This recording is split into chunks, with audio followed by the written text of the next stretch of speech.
Bonjour à tous et bienvenue sur la chaîne Au fil des lames. Aujourd'hui je vous présente un couteau du célèbre Chris Reeve, le dernier modèle qui a pris la succession du Sebenza Large 25, le Large Inkosi, qui arrive donc, comme vous pouvez le voir, dans une très luxueuse boîte en carton, qui, comme je vous l'avais dit la dernière fois, n'est pas franchement un atout pour moi, mais enfin c'est hyper qualitatif. Quand on fait un peu le tour de la boîte, on a quelques petites informations sur le modèle du couteau, sur l'acier crucible. Et la première chose qu'on trouve à l'intérieur de cette boîte, bon, évidemment là je l'ai déjà ouverte avant, mais c'est une petite pochette Chris Reeve, avec d'un côté les principales dates depuis 2000 jusqu'à 2015, les différentes récompenses qu'on a pu avoir, que Chris Reeve a pu avoir en tout cas avec ses couteaux.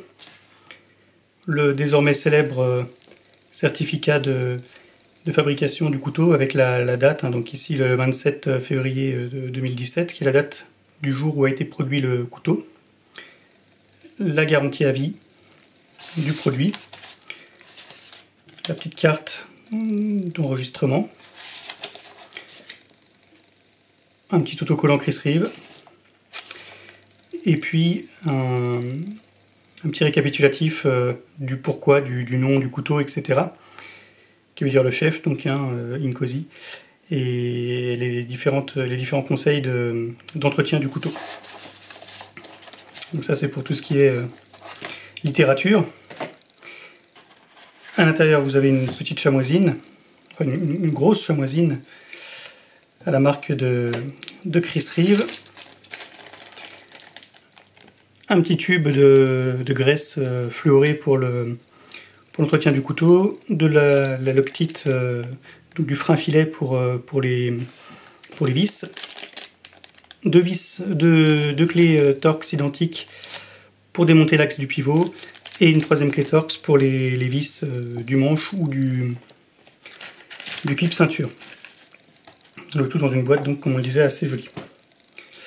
Pour ce qui nous intéresse vraiment, le couteau, donc le voici, Chris Reeve Large Inkosi. Comme à chaque fois avec Chris Reeve, il n'y a absolument aucune littérature sur la lame, il n'y a rien d'écrit du tout, si ce n'est sur le manche le petit logo qu'on ne voit pas trop ici, voilà, juste là de Chris Reeve, le C qui entoure le R, et la fabrication en Idaho, parce que ces couteaux sont fabriqués aux États-Unis. Donc c'est un couteau qui va mesurer fermé une longueur de 12,2 cm, une longueur totale de 21,2 cm, et donc le calcul est vite fait, une lame d'exactement 9 cm avec un tranchant utile de 8,9 cm, donc un excellent ratio. La hauteur de lame est de 2,7 cm, et on a un peu plus de 3 mm d'épaisseur de lame. Pour ce qui est de la constitution des matériaux de ce couteau, on a un manche et un clip en titane, des ergots de pouce ambidextre en titane également, et une lame en CPM 35 VN, donc un acier très haut de gamme qui commence maintenant à se démocratiser un petit peu parmi les fabricants de couteaux haut de gamme, mais qui reste toujours relativement facile d'entretien et extrêmement tranchant avec une très bonne tenue de fil. Pour décrire un petit peu le manche de ce couteau, donc c'est un manche qui est extrêmement simple dans sa découpe, qui est extrêmement simple dans sa présentation plutôt. Il n'y a pas de revêtement, il n'y a pas de grippe ou de choses particulières. 3 points d'attache seulement, donc les deux vis et le pivot. Aucune souplesse pour autant, hein. C'est un manche qui est très rigide, en titane donc, comme on le disait tout à l'heure. Titane qui, comme vous allez peut-être pouvoir le voir, n'est pas du tout ajouré. Il n'y a pas d'allègement hein, dans ce manche, donc une très grande solidité du couteau. Une construction par contre qui est ouverte. Le clip ceinture qui va avoir une double fonction, c'est un clip qui est très souple, je ne sais pas si on arrive à le voir ici, mais extrêmement souple. Très bonne rétention pour autant. Un port bon, qui n'est pas forcément très discret, mais enfin, c'est un clip qui est vraiment très bien fait. La petite découpe pour le majeur et l'index. Et les petites cannelures qui sont très bien découpées également par série de 3 sur la lame pour venir appuyer le pouce et assurer la prise en main. Donc franchement une excellente prise en main, ma foi, mais Chris Reeve fabrique le Sebenza depuis plus de 30 ans maintenant, donc un couteau qui a été éprouvé, et celui-là est une nouvelle mixture d'un modèle déjà bien éprouvé. Deux nouveautés par rapport au Sebenza. Alors c'était déjà présent sur le Sebenza 25, mais pas sur le 21.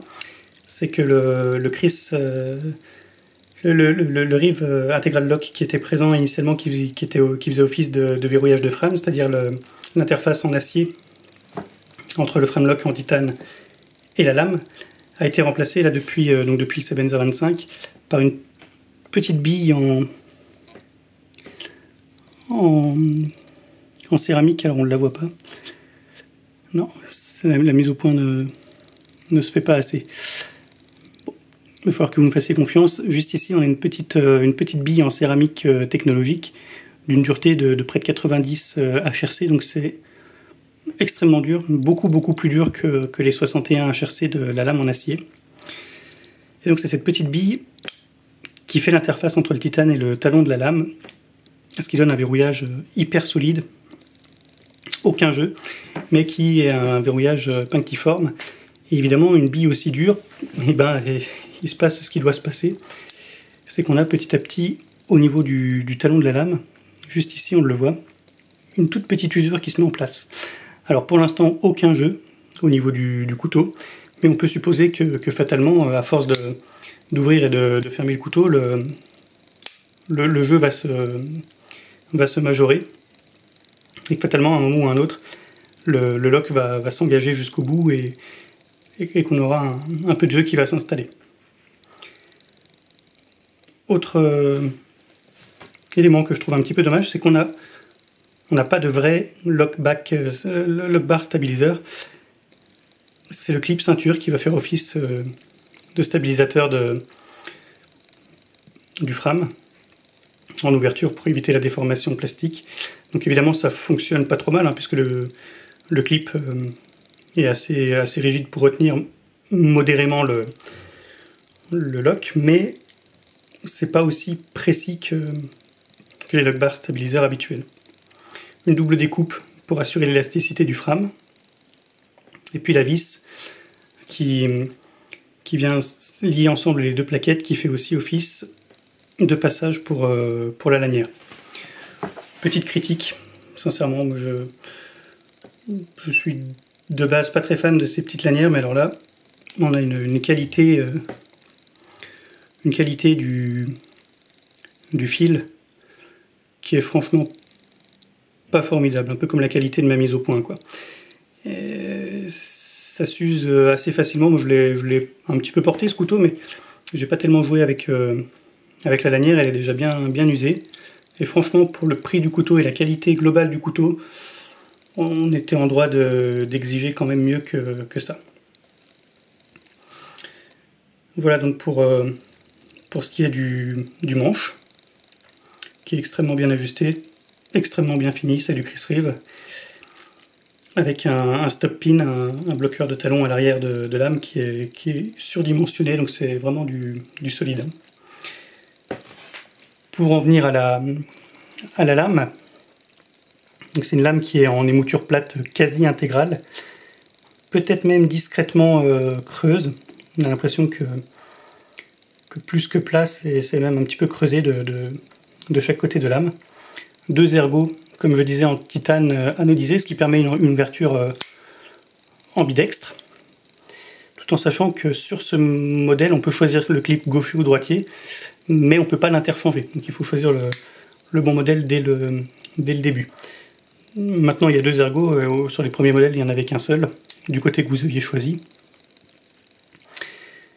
Un axe de pivot qui est très très important par rapport à un couteau pliant. C'est un des plus gros que j'ai pu voir sur des modèles pliants. Une ouverture de lame qui est hyper fluide, quoi. C'est pas aussi explosif que sur d'autres couteaux, mais c'est hyper fluide quand même, hein.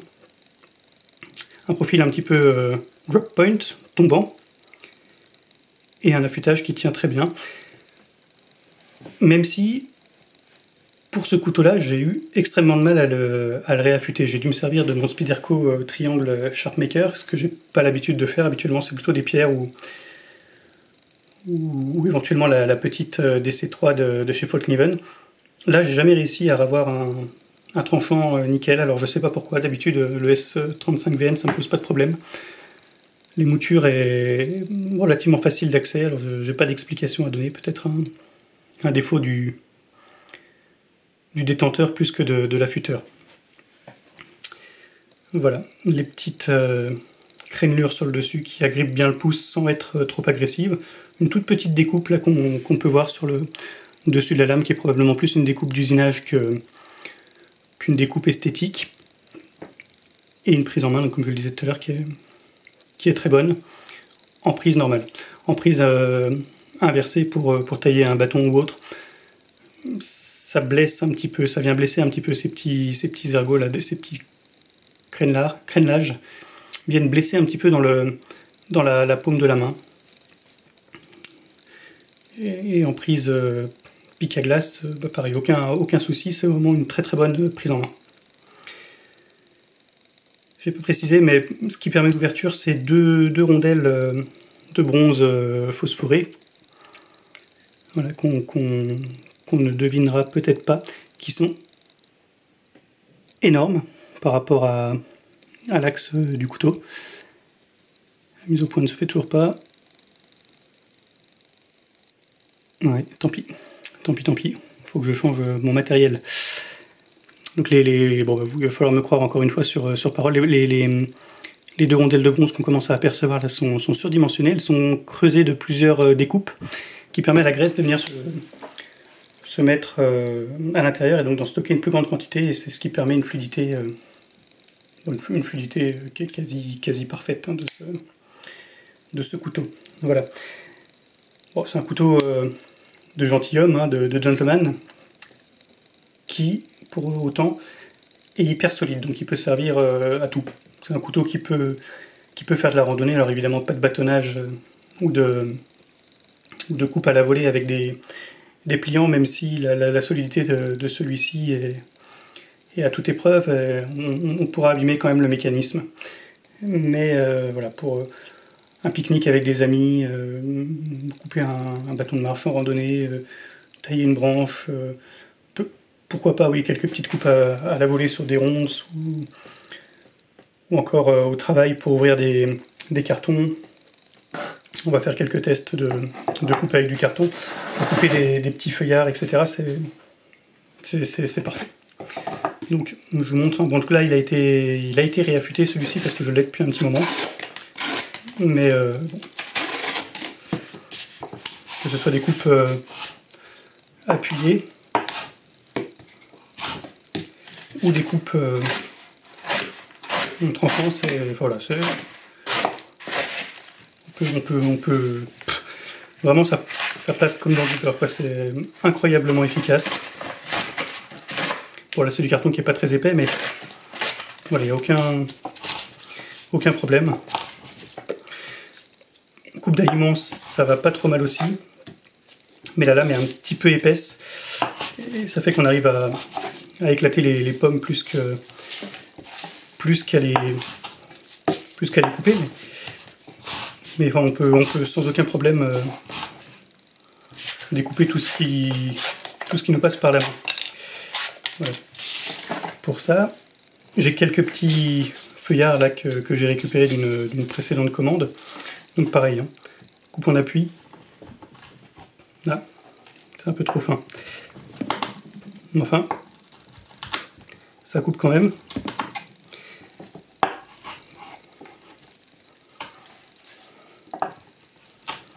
Voilà. Si on met les deux ensemble, voilà. Enfin, je force même pas là, c'est vraiment presque trop facile. Le problème, si jamais on veut couper encore plus, et ben il est là, aucun souci. Voilà, sans forcer, hein, c'est vraiment une super construction, une super qualité de fabrication, c'est un très beau produit. Le seul reproche que je peux apporter à ce couteau, mis à part la petite dragonne là, le petit lanyard qui est pas à la hauteur de la qualité du produit, c'est son prix. C'est un couteau qui vaut quand même 500 € en modèle large. Et je trouve qu'on... Bon, c'est du semi-industriel, hein, donc évidemment il faut payer les personnes derrière qui vont construire le couteau, qui vont le revérifier, qui vont l'emballer, etc.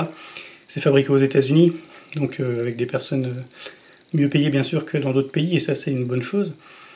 Mais quand même 500 €, pour moi ça reste peut-être 100-150 € trop cher par rapport à la qualité du couteau. Alors après évidemment on paye la marque, on paye la garantie à vie, on paye le droit de démonter le couteau, et la possibilité de l'envoyer à nos frais certes, mais il est retourné gratuitement chez Chris Reeve pour un affûtage à vie. Voilà.